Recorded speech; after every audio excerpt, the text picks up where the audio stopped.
Raja. And the recording is in progress. I'm going to press continue. Great. And we'd like to welcome you all to our Sunday Feast program at 212 Somerset Street East, Ottawa, Ontario, the residence of our beloved Sri Sri Gauranitai, as we see them right here. Sri Sri Gauranitai Ki Jai. And what we just finished doing is having some kirtan. This is what we do in our Vaishnava tradition. We greet each other, we greet the Lord with hymns and symbols, and there's offering different paraphernalia. We had flowers, fire, some different perfumes, fan on a hot day like today. And next part of our program, as habit goes, we have a guest speaker, we have a presentation, and then following the presentation, we invite our listeners to give us your feedback, perhaps ask some questions, give some comments, and have a little bit of an exchange.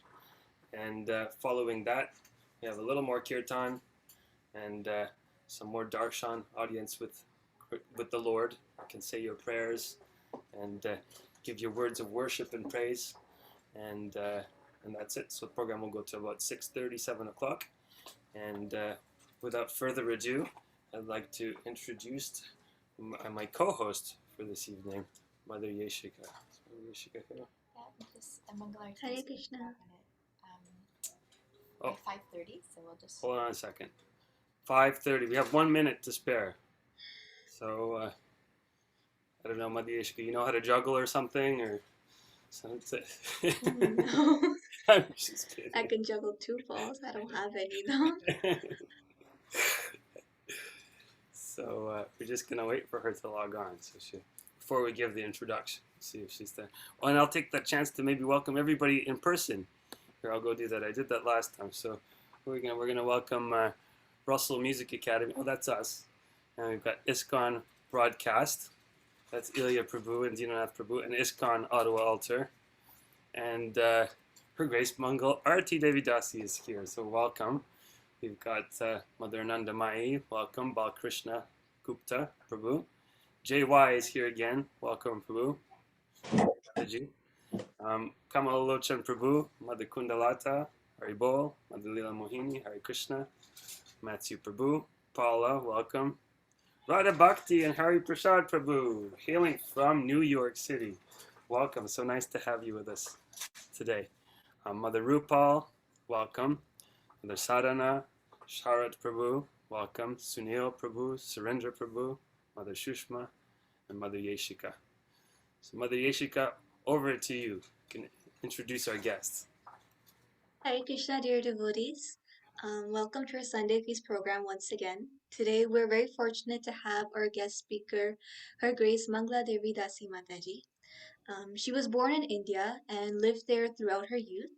When she was 6 years old, she visited a temple in Mumbai with her grandfather, and there she received a book, Raj Vidya, that would accompany her wherever she went. And just before leaving India for Australia, she met Sankirtan devotees who gave her a copy of the Krishna book. So now she had 2 books with her, and by Krishna's grace, she met the Sankirtan party in Melbourne and started attending the loft programs, which is a style of preaching. And it was at that time she realized that the author of both of her books matched the same picture of Srila Prabhupada in the loft center. She is a disciple of His Holiness Devamrit Swami Maharaj and served in the Michigan Temple before moving to Toronto. In Toronto, she worked full-time as a project manager as well as distributed books and ran an outreach program called Urban Edge Yoga. And for the past 10 years, she's been living in Philadelphia with her husband and presently preaches and distributes books full-time, mentors many new practitioners of bhakti, and is also running a center called Mantra Lounge.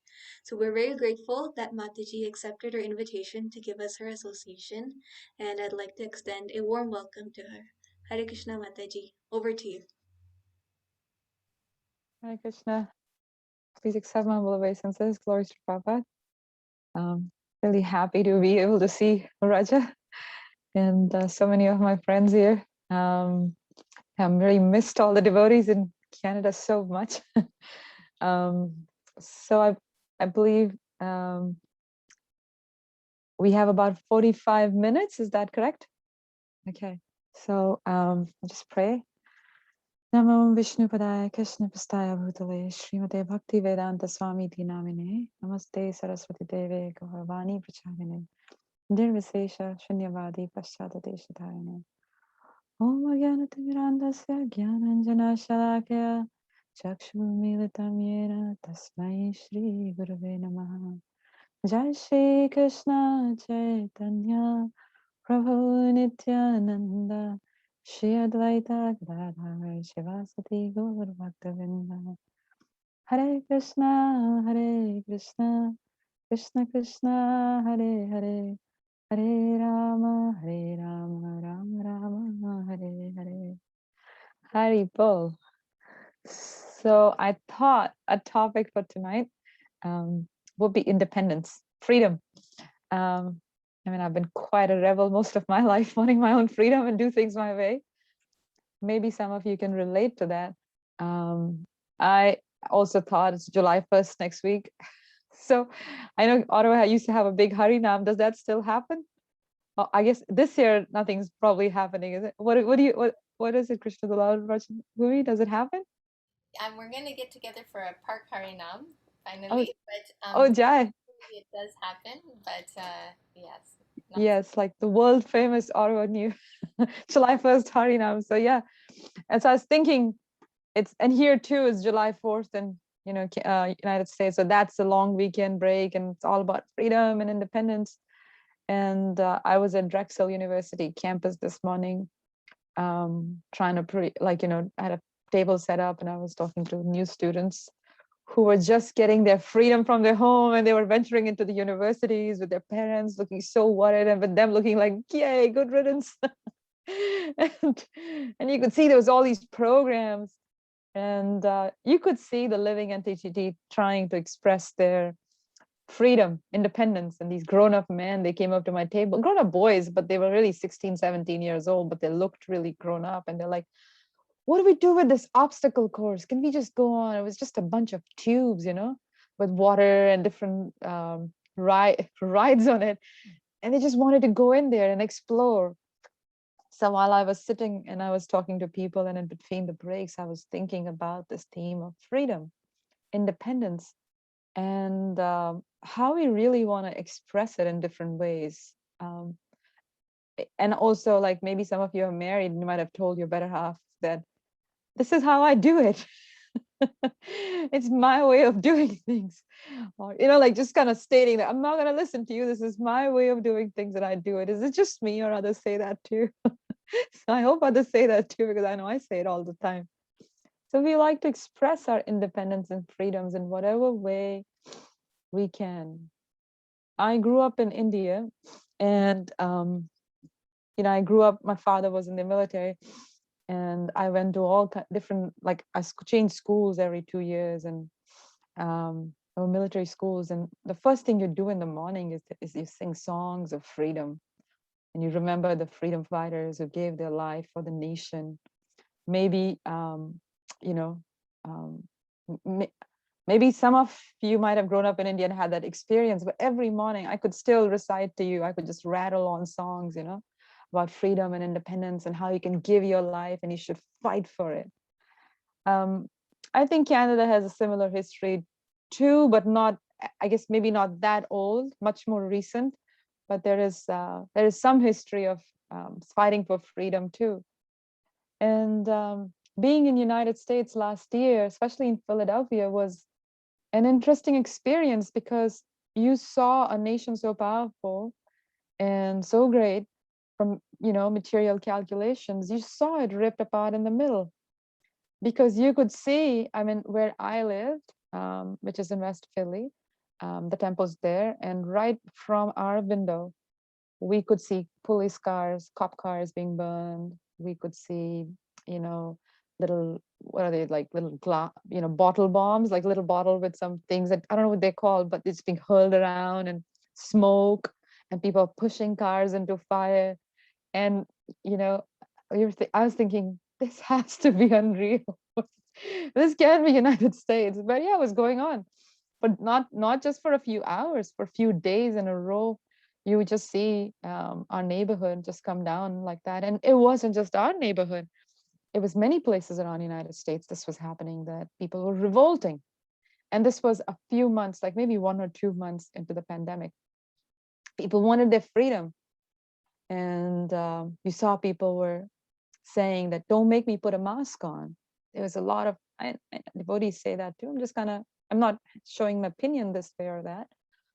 But the point is, people were saying, why are you asking me to put my mask on? You're taking away my freedom.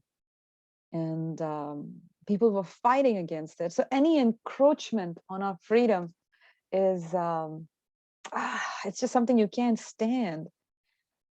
In our devotional lives, which are much simpler, maybe we can relate to this, that somebody comes around and somebody gives us feedback about how our service could be better, or how our behavior with devotees could be better. Some sort of anartha nivritti by the mercy of Lord Chaitanya is initiated. And I don't know if you feel it, but I can feel it, like my whole inside go like, no, don't tell me what to do. I worked so hard, can't you see? I hope somebody else feels this too. It's not just me giving away all my secrets, and then later on I find out, oops. So we see in Krishna consciousness too that, someone gives us feedback, someone says something, it's like, don't ask me to do that this way. So this is a huge topic right now. For example, you see a very heavy, in the United States, especially on university campuses, you see a very heavy anti-Semitic kind of mood. People think, oh, I was meeting with a very nice rabbi last week, and she was sharing with me. She was telling me like how people think Jewish people are same as the Israeli government. And so, not that I have opinion this way or that. And she's like, but they face the wrath that people feel for the Israeli government on students who are like 16-year-olds, 15 years old, 20, 17-year-olds, right? So ignorance doesn't have an age limit on it. Ignorance doesn't have, when we get into the bodily concept of life, it just gets very messed up and unclear. There isn't any logic to it. You're just completely lost in dvanda moha. You're completely lost in dualities. And the world is so polarized today. There is, even amongst devotees, there's such difference in opinion. And everybody wants to claim that my way is the right way. Disagreements are easy, agreements are difficult. And there is pride in freedom, there is pride in independence, there is pride in your way. For everything we can have a march. I'm proud of this, I'm proud of that, there is a march. India too has struggled a lot, even in present day, for declaring its independence from terrorism, this, that, and the other. And the saga goes on. So I didn't want to kind of spend the entire time discussing this, but I wanted to just touch upon this theme of a struggle for freedom, a fight for freedom, a fight for declaring our way. And Krishna says in Bhagavad Gita, Ishvaro aham, aham bhogi. This is false ego. I am the controller and I am the enjoyer. So this is us trying to be controller. And I'd like to go to the 12th canto of the Bhagavatam. Those of you who have access to an iPad or a book, ebook or something, I am referring to Srimad Bhagavatam, 12th canto, chapter 3, text 1. Shri Shakha Vacha Drishtvatmani Jaya Vargam Vyarkam Nripan Hasati Bhur Iyam Ahoma Vijikshanti Mrityo Kridang Naka Nripa. Shukadev Goswami said, seeing the kings of this earth busy trying to conquer her, the earth laughed. She said, just see how these kings, who are actually playthings in the hands of death, are desiring to conquer me. I'm going to keep reading till the text 8. I'll skip the Sanskrit in the interest of time, although it's very beautiful. Great. Again? Sorry? What is the text again? I'm going to try to pull it up here.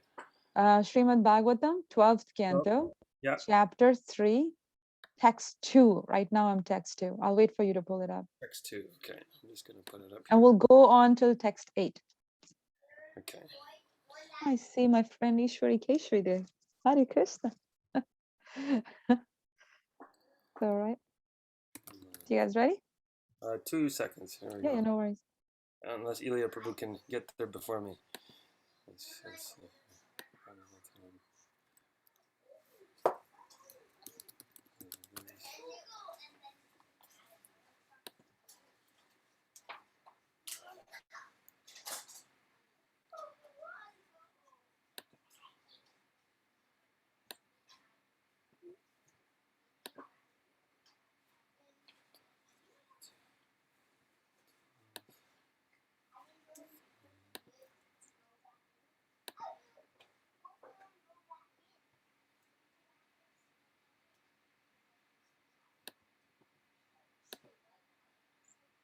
Three.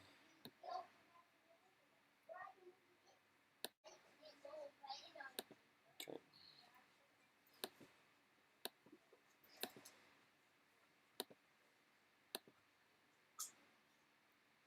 Perfect. Kamesha narendranam moghashyad vidushamapi yena feno pame dinde yeyati vishram vitarva. Great rulers of men, even those who are learned, meet frustration and failure because of material lust. Driven by lust, these kings place great hope and faith in the dead lump of flesh called the body, even though the material frame is as fleeting as bubbles of foam on water. So please keep this in mind as we go to the next words, this point about keeping the body as real in our heads. The body includes the mind, bodily concept of life. And as I was discussing freedom and independence, we were talking about that. We're lost in the bodily concept of life. So text 3 and 4. Kings and politicians imagine, first I will conquer my senses and mind, then I will subdue my chief ministers and rid myself of the thorn pricks of my advisors, citizens, friends, and relatives, as well as the keepers of my elephants. In this way, I will gradually conquer the entire earth. Because the heart of these leaders are bound by great expectations, they fail to see death waiting nearby. I remember during the pandemic, I think there was I don't remember exact details, but I think North Korea had an attempted peace summit or something like that with the United States, and it didn't quite go the way it was expected to. So the North Korean leader executed the ministers who actually were supposed to go for. Did anybody hear about that? He executed all the ministers who were supposed to go for the peace treaty. He wasn't happy with the job done. He just executed them, firing squad. So here you go. It says, I'll subdue my chief ministers and rid myself of the thorn pricks of my advisors. And it's another Kekai, the mother of Bharat Maharaj in Ramayana. When Maharaj Bharat comes back from, he was at his grandfather's place. He didn't know Lord Ramchandra was sent to the forest. And he didn't know, that his own father, Maharaj Darshan, has left this world. So when he came back and he saw his mother in this weird, not dressed like she's a married woman, he asked her, what's wrong? And she said, this akantak Rajya is yours. She used the word akantak, means thorn prick, without any thorns, without any obstacles. This kingdom is yours to rule. I've made it akantak for you. So she made Lord Ramchandra into a thorn prick at that time. She used this word. So these are actual things that happen. I'll subdue my chief ministers and rid myself of the thorn pricks of my advisors, citizens, friends, and relatives, as well as the keepers of my elephants. Now, when I read this before we go to the next verse, I think about that sometimes in devotional service, even though our service might be to run a small temple, or our service might be to lead a small program or something like that, we want to be the one who gets the maximum credit. And like No one else should get that credit except for me. Oh, this amazing service with a lot of power is coming up. Nobody else should get it. I should get it. It could manifest itself in various ways, but this mentality that I want to get rid of thorn pricks, it is pretty prevalent even in us. It's not just something that exists in non-devotees, so to say. These anarthas are within our hearts, and that's how I was reading them. So we'll read text 5. After conquering all the land on my surface, these proud kings forcibly entered the ocean to conquer the sea itself. What is the use of their self-control, which is aimed at political exploitation? The actual goal of self-control is spiritual liberation. And so here, Bhagavatam starts to give a hint towards the direction that I'm going to go towards today, is that actual goal of self-control, actual goal of freedom is real freedom from material existence, not just some sort of land being yours. And these accounts are so true today as they were 5,000 years ago, because even today, I know there's battles on in water, like around Israel, around India. There's battle like these waters are our territory, not yours. Even on water, people have this is Indian territory, this is American territory, this is Canadian territory. People have that mentality. Next one over. Oh, best of the Kurus, the earth continues as follows. Although in the past great men and their descendants have left me, departing from this world in the same helpless way they came into it, even today, foolish men are trying to conquer me. For the sake of conquering me, materialistic persons fight one another. Fathers oppose their sons, and brothers fight one another because their hearts are bound to possessing political power. The last verse. Political leaders challenge one another. All this land is mine. It is not yours, you fool. Thus they attack one another and die. This verse describes with brilliant clarity the mundane political mentality that provokes innumerable conflicts in the world. For example, as we prepare this translation of Srimad Bhagavatam, British and Argentine military forces are bitterly fighting over the tiny Falkland Islands. It's only 4,000 kilometers. That's it. It's not that big. It's very tiny. The fact is that the Supreme Lord is the proprietor of all lands. Of course, even a God-conscious world, even in a God-conscious world, political boundaries exist. But in such a God-conscious atmosphere, political tensions are greatly eased, and people of all lands welcome each other and respect each other's right to live in peace.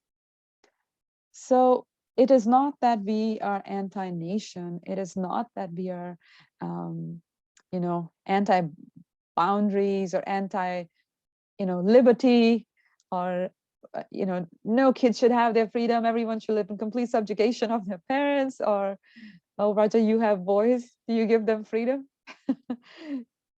They ask for their freedom. Yes, I mean, yeah, they have freedom, definitely, but I also try to guide their freedom.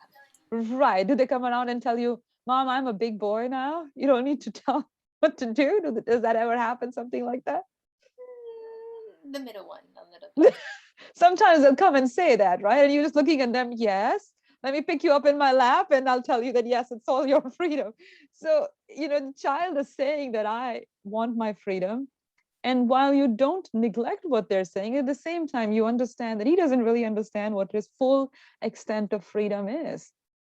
Children don't fully understand what is the extent of freedom they can have, just like we don't fully understand what is the extent of freedom we can have. And sadhana bhakti is a process. You voluntarily practice, you learn following the instructions of the spiritual master. You learn, Prabhupada said, sadhana bhakti means you do what I'm asking you to do. So we and I want to, this is the second part of what I want to talk about, is that what is the extent of our freedom? Like, how much freedom do we have? We do have some freedom. It's called free will in some cultures. But what is the extent of it? We are marginal energy. And the marginal energy is trying to be the Supreme Lord. And this is called the struggle for existence. That is our problem in life. We're trying, I don't know about you. For me, sometimes I try to control a lot of different things, and I'm going to manage this project, that project, this thing. And then each project has a team, and then each team wants to know about different things. I want to tell everything what to do. But ultimately, like very quickly, in about half an hour to an hour, maybe one day, I'm like, I can't keep up with this. You just can't keep up with being the controller because it's not your job. We are servants of Krishna. And that is the way we execute maximum control, by empowering people. Prabhupada did not want it to be a suffocating environment. He wanted leaders to create an environment people feel um, you know, independently thoughtful. And there's an environment of spontaneous devotional service where people feel they can take on devotional service, take on risk for Krishna, take on new projects. Like I was hearing about all the amazing projects going on in Ottawa, that that there's some sort of a farm coming up, there's a school, there's programs amongst the devotees even during the pandemic, and now you're all having a little park harinam on July 1st. So these are amazing examples of devotees taking on leadership and creating an environment even when there is seemingly so much restriction in the world around us. So we have little independence, and the Brahma Samhita gives us a little bit of a glimpse into how limited our intelligence is. In the verse, it says, Yachakshureva Savita Sakala Grihanam Raja Samasta Suramur Ashesha Teja. All the planets are circumambulating the sun planet. And yes, Agyaya Brahmati Sambrahmati Kala Chakra. Yes, Agyaya, this Agya, or the Supreme Lord, Govindamadi Purusham Tamaham Bhajami. This verse is there. So this word Agya is applicable for everybody, even the sun god, who is so powerful, who is a source of heat in this material universe, source of light in this material universe. He walks on a straight line. Those of you who have cats, maybe, I don't know if you've tried to make cats walk in a straight line, or if you have, little children, you're trying to make them walk in a straight. How difficult is it to walk in a straight line? When I was in school, I told you guys I went to military school, so you had to have an arm's length distance from the person in front of you. And then when you marched, your right hand and your left hand should be in coordination with everybody else's hand. And as you walk down, and you went on parade like that every morning. And it's very hard. And if you were out of sync, which I always was out of sync, not on purpose, but I just couldn't keep in sync with everybody because your hands are supposed to go up and down, and you're like, 7 years old. It's very hard to follow a line. But yasya agyaya, like by the order of the Supreme Lord, the sun and all the other planets are going round and round and round for time immemorial on a fixed track. They don't go 1 inch to the left, 1 inch to the right. So this is the extent of freedom, that even the Supreme Sun planet, Sun God, he's walking on a straight line. But we have such tiny independence, teeny, like Prabhupada said, teeny independence we have. And we just want to jump up and down and like proclaim our independence. And when we do it without higher intelligence, without the guidance of Guru, we actually waste a lot of energy. Like if you have a small balloon, I did a little experiment. Please don't ask me why, but I was doing it. This was just about a few months ago. I took a balloon and I tried to open up the knot at the end of it. And I wanted to capture a video of how does it go in different directions. It was a very funny experiment, but I did it. And it just goes in random directions here, there. And I was thinking it would take off to the sky and then I'll capture it, then it will come down. But none of that happened. It could only go this much to the left, this much to the right. That's it. So it wasn't as grand a flight as I was thinking that little balloon would take on. So I learned my lesson. We have very tiny independence. And then when we let it not be guided by higher intelligence, then it just gets wasted pretty badly. And the purpose of life is lost. So true independence is complete dependence on Krishna. And this we have all read in the Nectar of Instruction, that true independence is complete dependence on Krishna. So this dependence on Krishna is pretty fun activity. I think in Vaisheshika Prabhu's book, what is it, that book distribution book, what's the name? Our Family Business, there is a story of how the distribution of Krishna books started. Does anyone remember that story? You remember that story? It's a really sweet story. And it started in Canada, so I'll tell you that. I think the devotees, decided they wanted to experience this dependence on Krishna. And so what were they going to do? How are they going to create this dependence on Krishna? So they decided to all get into a van, keep a whole bunch of Krishna books with them, which they didn't know how to distribute, right? They didn't know how to distribute it. So they kept no money with them. And they decided to just drive till the gas tank runs out. So the only way they're going to have to make it back is by selling Krishna books and have some Lakshmi so that they wanted to learn how to distribute Krishna books and they didn't know how to do it.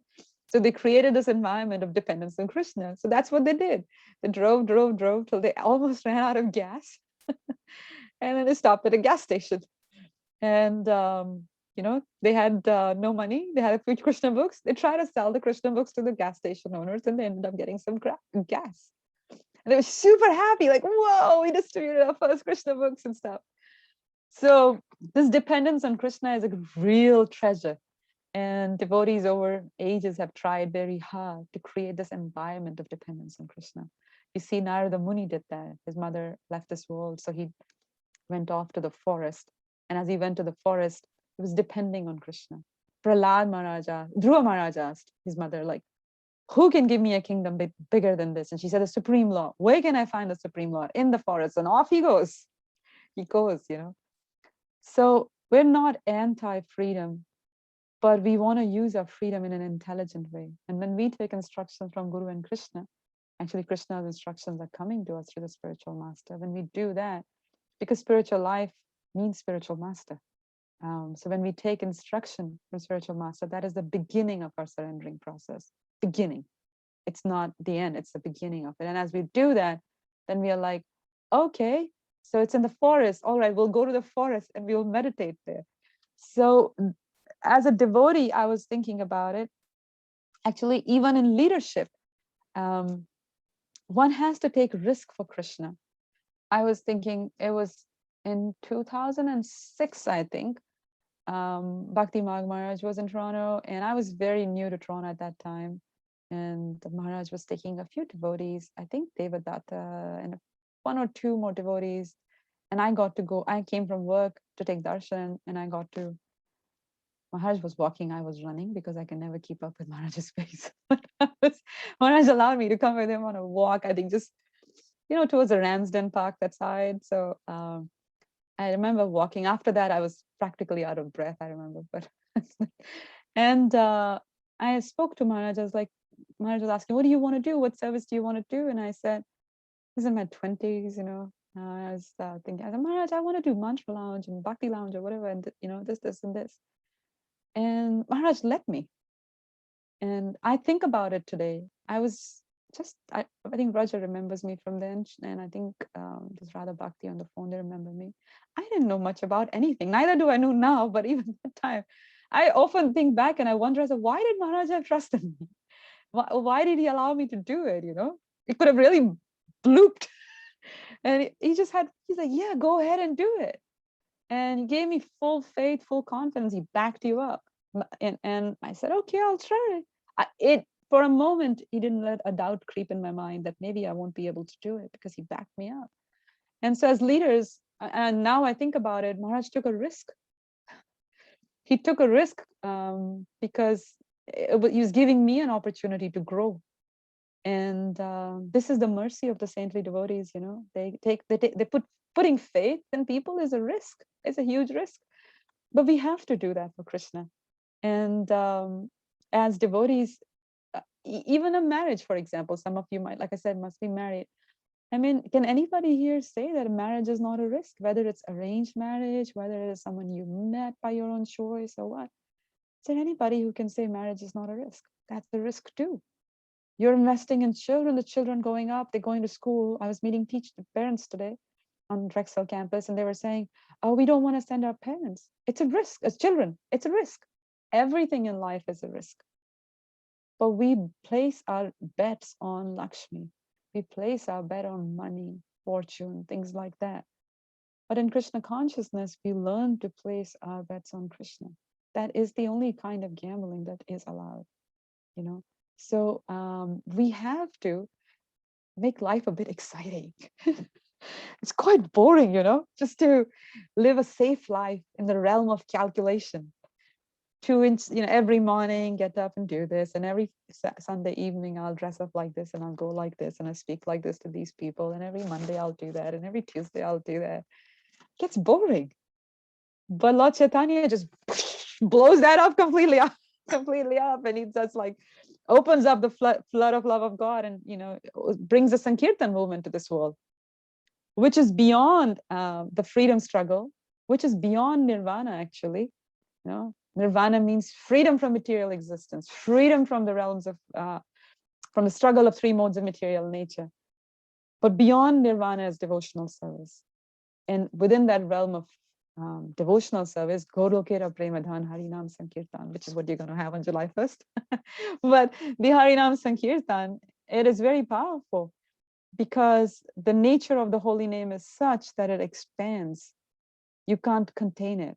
When you start chanting and you start reading Prabhupada's books, that dual combination, I don't know what it does, but you can't sit on a chair. Maybe some of you can share some reflections about it, but you just can't sit in a chair. You think you're just going to read a book and chant your rounds and live peacefully. But actually, that's not what happens. You read your books, you chant your rounds, and you're like, I got to do something for Krishna. And like Vaishnav Prabhu says, I got to go touch the pavement. Maybe you guys do that too. So you got to go touch the pavement, and you start touching the pavement, and from there everything starts. So that is actually real freedom. What will you do with freedom if you don't know what to do? After nirvana, what are we going to do? What are you going to eternally do? That is the Sankirtan movement that we are a part of. Sankirtan movement doesn't just mean book distribution. It means giving Krishna to others, taking risk to give Krishna to others. So I think there's over 20 devotees on the call here. If everybody added like maybe 10% or 20%, or maybe you already do, it's just new to me.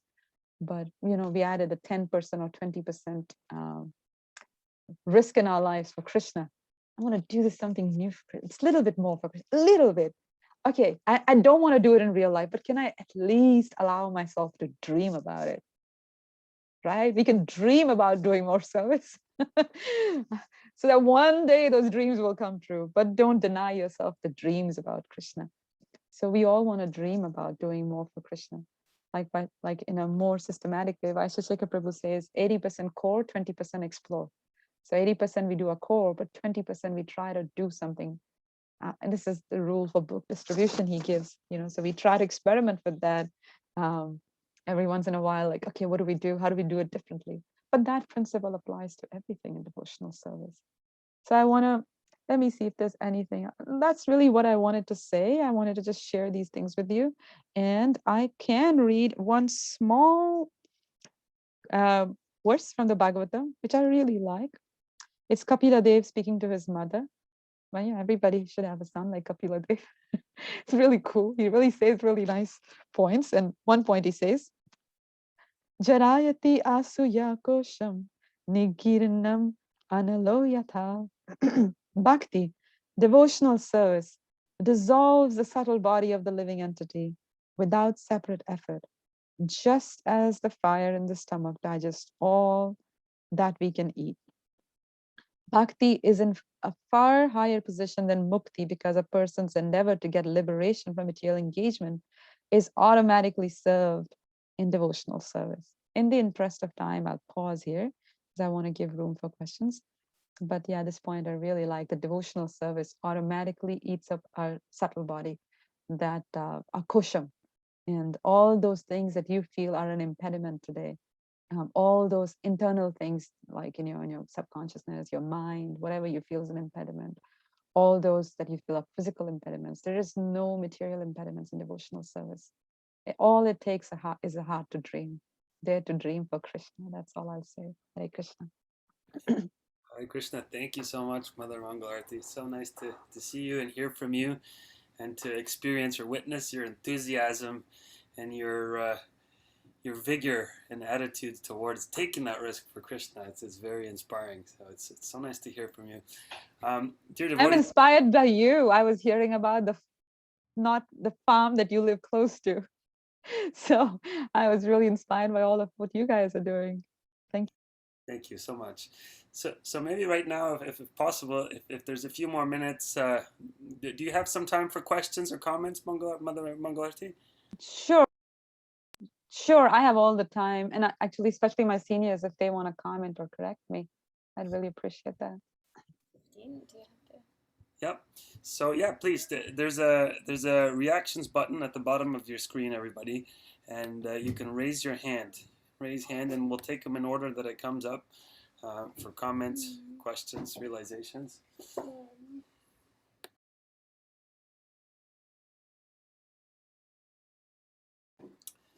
Okay, Vraja has a question. I always have lots of things to say and share, but I also want to Put give up your hand. other people, opportunities. So maybe I see now one hand going up. Maybe I'll let everybody else speak first, and then if nobody else does, then I'll jump on it. Okay. Okay. Mother Ishvara Keshavi, please go ahead.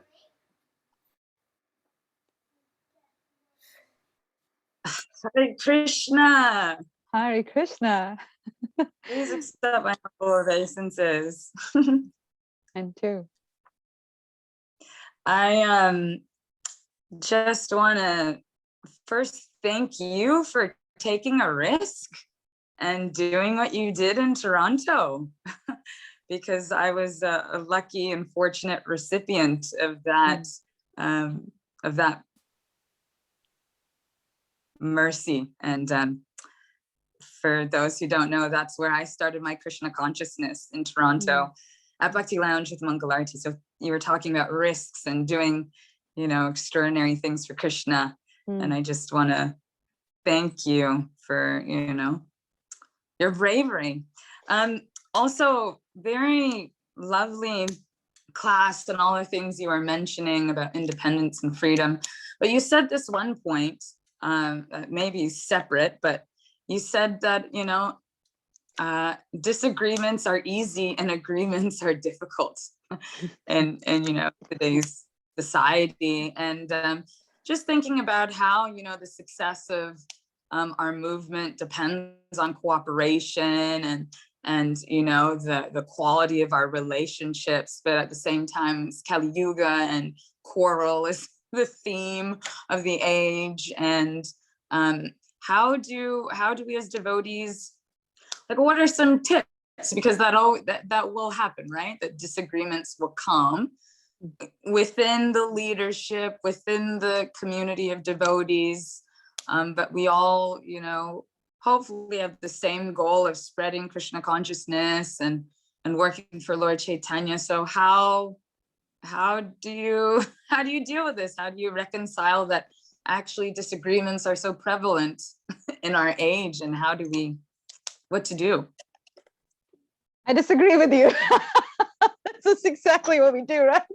As soon as somebody says something, I disagree with you, but my mentor, she'll mention, and you know her, Krishna Loka, should say, like, as soon as you say but, everything that you say before that is negated. Like, I understand what you're saying, everything you said makes sense, but, and as soon as you say but, everything that I said before is totally negated. And I was like, yeah, that's not a fair rule in the game, you shouldn't have a rule like that. That's not a good one. But it's true. It's true, though, that disagreements are very easy. It's an age of Kali, like you mentioned very appropriately. It's age of Kali Yuga. Quarrel and hypocrisy is the way of the way. So when you're a hypocrite, it's easy to, quote a standard, but not follow it. The standard being, but Srila Prabhupada did say that your love for me will be shown with how you cooperate with each other. And hence, devotees have to learn to tolerate for a higher purpose and learn to cooperate for a higher purpose. It's driven by love. The agreement is driven by love. And the love is driven by sincere chanting of the Hare Krishna mantra and study of Prabhupada's books. It is a polarized world. Devotees can't agree on wearing masks. Devotees can't agree on, it could be anything, chocolate, could be, I don't know what can pick up, but the world's very polarized, and the world of devotees is also very polarized. And on the material plane, there isn't a meeting point. And Krishna says, Prabhupada says in the Perfection of Yoga, the chapter about yoga for body and mind control, Prabhupada makes that point. He's like, in the world of duality, you can't have equality, because you see, try and understand, we want to control someone, because living entities are enjoyers and controllers, like controllers and enjoyers, right? So in our mind, the equation is control and then enjoy.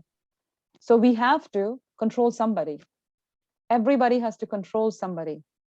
Hence, there is difference. The people are made differently. There's all this fight for equality, justice, this, that, and the other is actually, it's impossible in the material world, because we are made differently so we can exploit and abuse. It's the sad reality. Not abuse as in like start beating people up, but we want to be controllers, because every single person wants to be a controller. There's this thing. So the solution is only Krishna consciousness, really.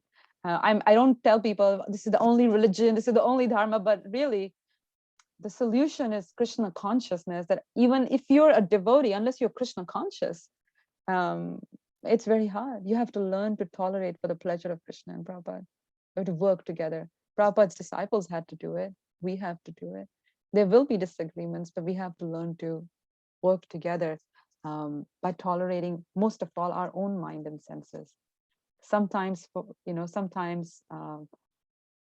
it's not so important whether we are right or wrong. It is more important what is the right thing to do. So, so sometimes that compromise has to be made. But I'm just speaking based on my little experience. Maybe somebody else has something else to say. I hope this satisfies you. Thank you. No problem. Okay, so any other questions, comments, any other hands coming up? Maybe I'll just contribute on Ishwar's point of this thing of controlling and trying to keep our pride in check. And we were discussing earlier that pride, that flare up of disagreement can happen so quickly, and you can think that, oh, it's not, it's an accident, right? I got angry. My pride was there. I needed to make this point.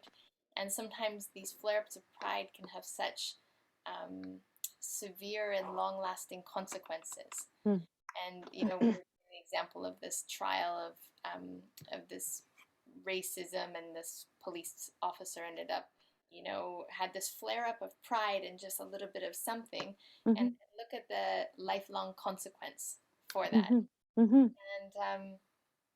so that was one thing I was just thinking as you were speaking. And then another point I was thinking about was when you were talking about, your love of, I see the love of Sankirtan and this fire that comes out in you, and that's really exciting for me to hear that again.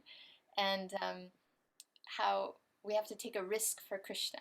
And sometimes, we were also speaking about karma earlier in the day.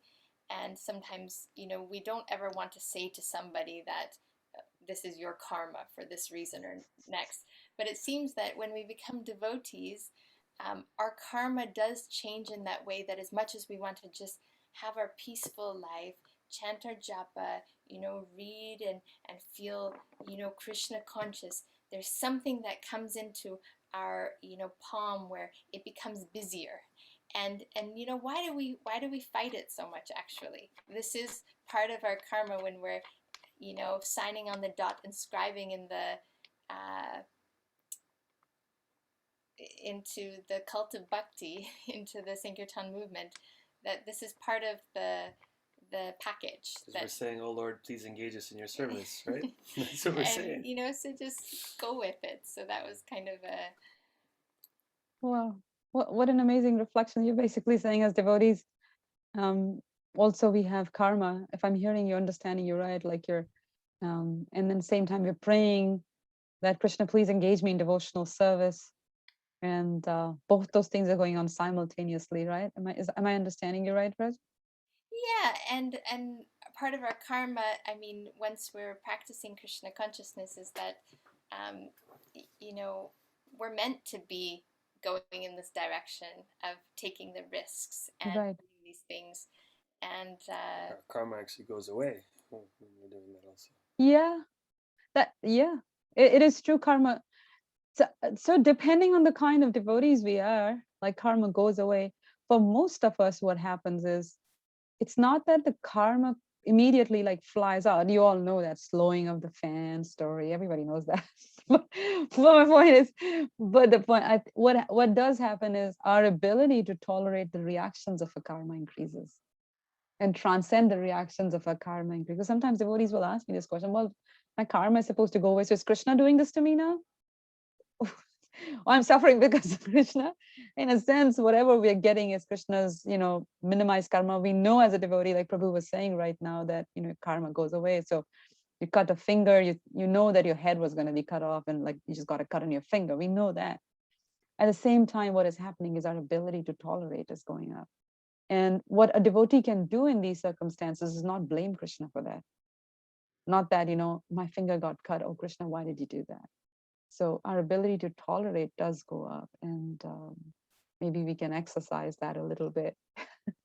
That was my only thought. Thank you so much. For summarizing and articulating so nicely. I don't want to keep you because I think that you have another engagement too. Is that right? And so we don't want to, overdo our. No problem. Take too much of your time. Thank you so much for Thank you so much. doing this. And I hope that this just wasn't a one-off. Maybe we could have a few more such. I'm so happy to be connected with you guys. It's been so long. I'm so happy. Thank you so much for allowing me to serve you in some small ways. I miss the devotees. Hopefully after the quarantine is lifted, if that happens in the future, it'd be nice to, see you guys in person. Thank you so much. Yes. All right, thanks. Thank you so much for. Hare Krishna Mataji, I got one small question. One question. Yes. One very small. May I know who's speaking? My name is Harinama Martadas. Hare Krishna Prabhu, my obeisance. The tolerance and karma. What is the relationship between these two? When you do tolerance, you get a lot of peace of mind. When you do the karma is predestined, right? The reaction is predestined. Prabhu, this is a beautiful question and such a huge topic, but I'll try like a little best, and those or others on the phone can correct me if I'm wrong again. Predestination is an easy way of us washing our hands off of responsibility. Both exist. Karma, laws of karma are very mechanistic. Just like, fire burns. So you put your hand in fire, your fire burns. The fire doesn't discriminate whether you're a kid or you're innocent. You didn't really want to do it. I just put my hands in there. Please just don't burn them. I'm just a baby. The laws of karma don't work like that. They're very mechanistic. They don't discriminate. They just, no matter who you are, they work. They follow their nature. Tolerance, on the other side, is a quality of a Vaishnava. Titikshava karunika suhrida sarvabhutena jata shatrava shanta sadhava sadhubhushanam. So these are the qualities, sadhubhushana, these are the qualities of Vaishnava. Titiksha is one of the first of them, is tolerating. So a devotee's mood in tolerance is that famous verse, tatte anukampam susukshimano bhunjane vatmatita vapakam tad idvag parabhi vidadam namaste. I'm forgetting the last. I'm forgetting the last line, but the tatte anukampam susukshima, devotee is patiently tolerating the reactions of their karma while looking on to Krishna and hoping that Krishna's mercy will come, and that's it. Mercy will come, not that my karmic reaction will go away. Mercy will come that I will remember Krishna.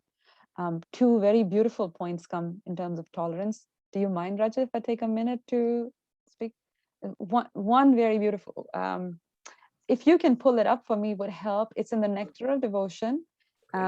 It's Rupa Goswami speaking about, it's an hope against hope. there is a verse. Anyone who knows that verse from the Nectar of Devotion, it's there. Someone can pull it up. Hope But I against. just, if I just want to, one second, just want to finish the point. Sorry to interrupt you. So one first point, what Srila Prabhupada talks about in Lila Amrita, he says that he recounts, around the place where he's talking about the Vrindavan Bhajan days. He's talking about, I had this, that, house, family, children, that whole poem that he writes. And he says, all of that is gone. He talks about that point. And he said, and all the suffering, he went through, even after taking sannyas, he had like a bull hit him and he fell down. He's like, now what karmic reaction is this? So the point Prabhupada makes is that while everything was going on, the mercy of the Lord is that at that point, I could remember you. When I was suffering, I could remember you. That is the mercy of Lord. So that is the mood in tolerance, that we're not trying to get rid of our karmic reaction, but we are, the mercy of Krishna is that through these stages, when we are suffering acutely, we can remember Krishna. And and then in the Nectar of Devotion, there is this point Rupa Goswami makes. There's different qualities of a devotee, and one of the places there's hope against hope, and the point is made that I'm completely fallen. I don't have you have that verse? No. Which verse is it? I can't remember. There's a Sanskrit word for that. Asha Anubandhana. That's the verse. Yes, I remember now. Asha Anubandhana.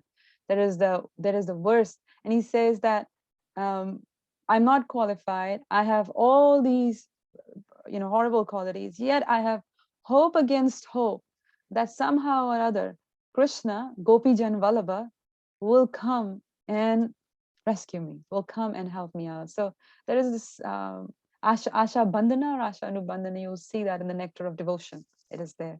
So that's something that I had like just to contribute towards that. But you may have some other points you were saying, Prabhu. Didn't mean to interrupt you at that time.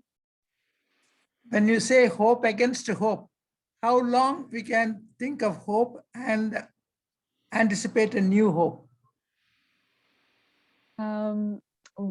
Far as I have understood, we cannot put a timeline on Krishna. We cannot put a timeline on Krishna. Love is not conditional. We are trying to develop, unconditional devotional service. So we can't put conditions on Krishna. I mean, that's it. You can't put think about Maharaj Bharat's example. I mean, I was thinking about that. Maharaj Bharat's example from from Ramayana. Maharaj Bharat, he was completely innocent. And Lord Ramachandra was sent to the forest. He had no clue about it. He wasn't even there. And it's explained in Valmiki Ramayana that first his father, Maharaj Dashrath, he thought that maybe Bharat would be, an interruption or disturbance to the coronation. Let me do the coronation while he's away at his grandfather's place. So there was a little suspicion in Maharaj Dashrath's heart. And he was completely innocent. So he realized that, right? Then on top of it, when he comes back, his guru, Vasishtha Muni, he tests him multiple times to see whether he's innocent or he's part of Kaikeyi's plan. Then Mother Kaushalya suspects him, And then for 14 years, he stays drinking, just the Bhagavatam says, barley cooked in cow urine or something like that. I mean, I don't know how many of us even eat barley. I have millet for breakfast every day. It's not very exciting. Soaked in almond milk, But as you age, you have to kind of watch your diet. So I'm trying to have a healthy breakfast, but it's complete austerity. But he had barley cooked in cow urine for 14 years. He didn't even have fruits from the forest. Can you imagine? And then he comes, when Maharaj Ramchandra is coming back, what does he say? He sends Hanuman ahead of time to see if Bharat has any hesitation in giving something back. So you see, Bharat could say, how many times do I have to prove my innocence? But he's not, love is not conditional. Devotee is not think. We have to develop the right mood, and the right mood is of service. Krishna, I am yours. You're my master. I am your servant. There is no timeline or conditions on that. Of course, we're not there. And this is why we struggle. And this is why we have mentors in Krishna consciousness. This is why we have Guru to help us guide through this process. but devotees, and these are the exit points in our Krishna consciousness. So sometimes we get hung up. I don't agree with this. This is not fair. It happens to devotees, has happened to me so many times. This is not fair. We get stuck in what is fair and what is unfair. And then things just really become complicated. Oh, you found that. You want to read that out, Prabhu? Yes, that is the verse. That's the one? Yeah, great hope. Okay, so it says here, great hope. The strong conviction that one will certainly receive the favor of the Supreme Personality of Godhead is called Sanskrit Ashabandha.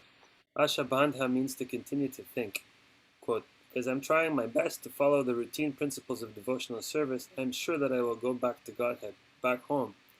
In this connection, one prayer by Rupa Goswami is sufficient to exemplify this hopefulness. He says, I have no love for Krishna, nor for the causes of developing love of Krishna, namely hearing and chanting. And the process of bhakti yoga, by which one is always thinking of Krishna and fixing his lotus feet in the heart, is also lacking in me. As far as philosophical knowledge or pious works are concerned, I don't see any opportunity for me to execute such activities. But above all, I am not even born of a nice family. Therefore I must simply pray to you, Gopijana Vallabha, Krishna, maintainer and beloved of the gopis. I simply wish and hope that some way or other I may be able to approach your lotus feet, and this hope is giving me pain, because I think myself quite incompetent to approach that transcendental goal of life. The purport is that under this heading of Asabandha, one should continue to hope against hope that some way or other he will be able to approach the lotus feet of the Supreme Lord. Yeah. Thank you.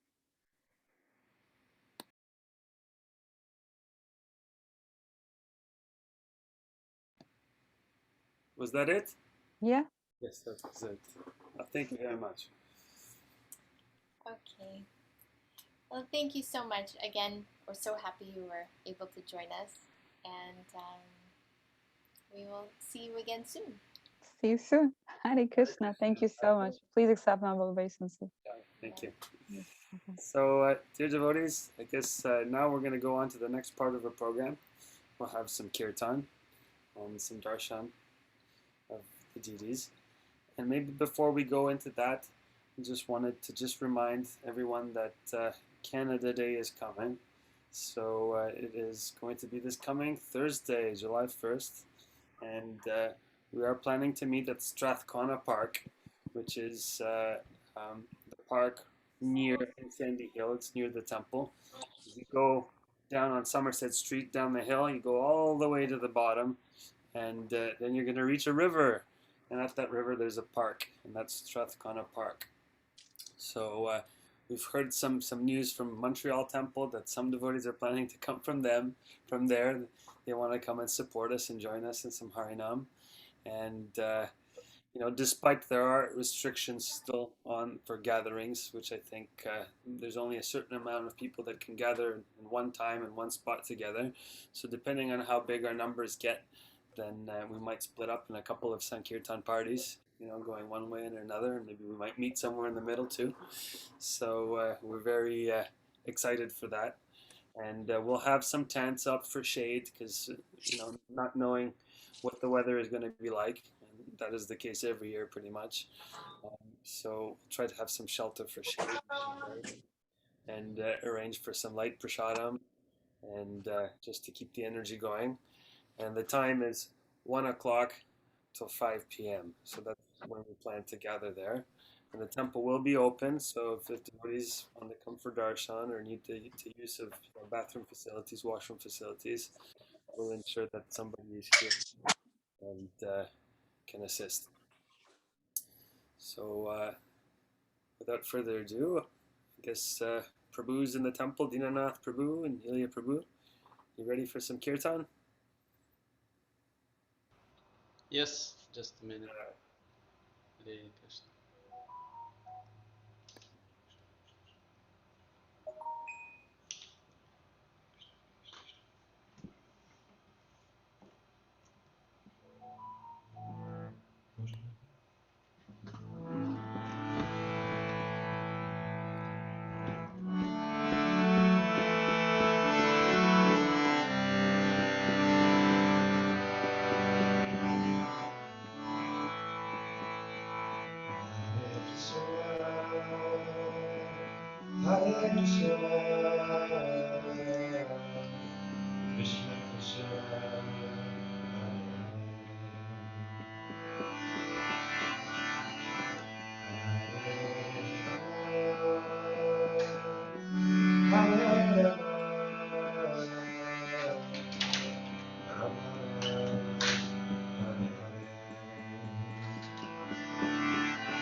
Hare